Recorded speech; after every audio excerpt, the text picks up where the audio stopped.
What keeps us healthy and happy as we go through life? If you were going to invest now in your future best self, where would you put your time and your energy? There was a recent survey of millennials asking them what their most important life goals were. And over 80% said that a major life goal for them was to get rich. And another 50% of those same young adults said that another major life goal was to become famous.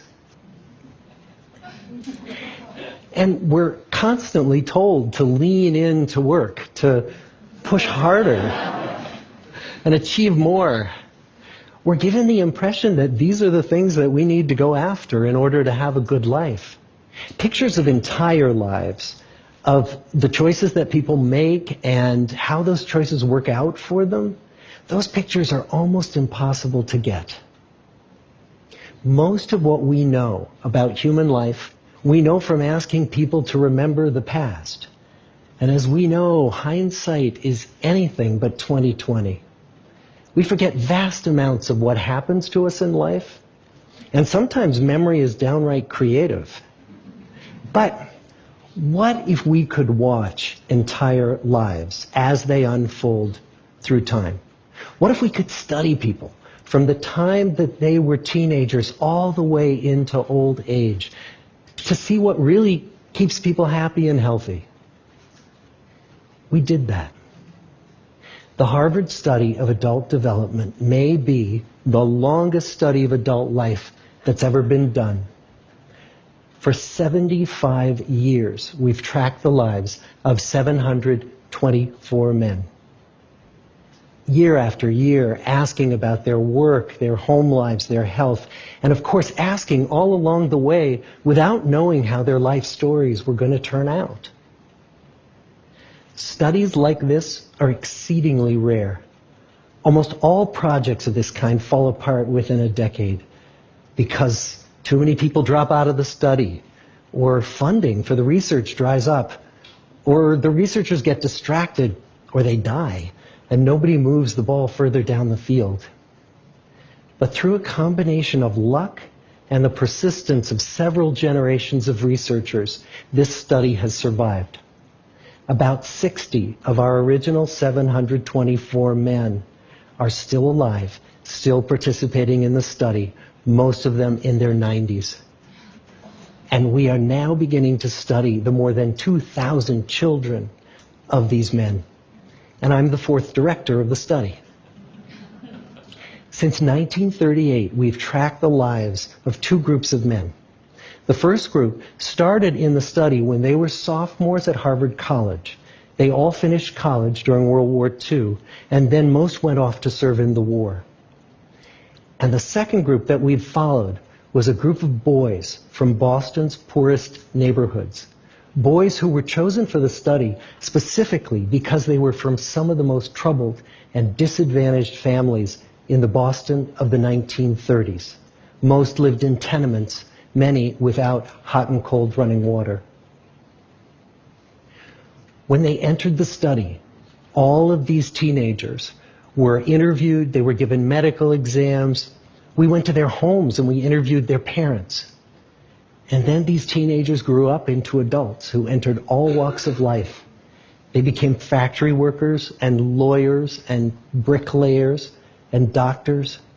One president of the United States. Some developed alcoholism. A few developed schizophrenia. Some climbed the social ladder from the bottom all the way to the very top. And some made that journey in the opposite direction. The founders of this study would never in their wildest dreams have imagined that I would be standing here today, 75 years later, telling you that the study still continues.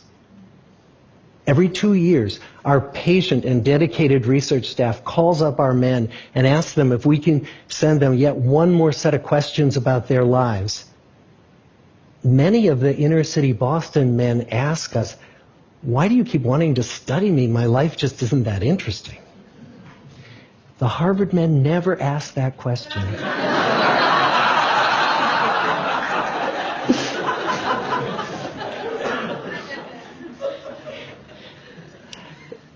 get the clearest picture of these lives, we don't just send them questionnaires. We interview them in their living rooms. We get their medical records from their doctors. We draw their blood. We scan their brains. We talk to their children. We videotape them talking with their wives about their deepest concerns. And when about a decade ago we finally asked the wives if they would join us as members of the study, many of the women said, you know, it's about time. So what have we learned? What are the lessons that come from the tens of thousands of pages of information that we've generated on these lives? Well, the lessons aren't about wealth or fame or working harder and harder. The clearest message that we get from this 75-year study is this: good relationships keep us happier and healthier. Period. We've learned 3 big lessons about relationships. The first is that social connections are really good for us and that loneliness kills. It turns out that people who are more socially connected to family, to friends, to community are happier, they're physically healthier, and they live longer than people who are less well connected. And the experience of loneliness turns out to be toxic. People who are more isolated than they want to be from others find that they are less happy, their health declines earlier in midlife, their brain functioning declines sooner, and they live shorter lives than people who are not lonely. And the sad fact is that at any given time, more than 1 in 5 Americans will report that they're lonely.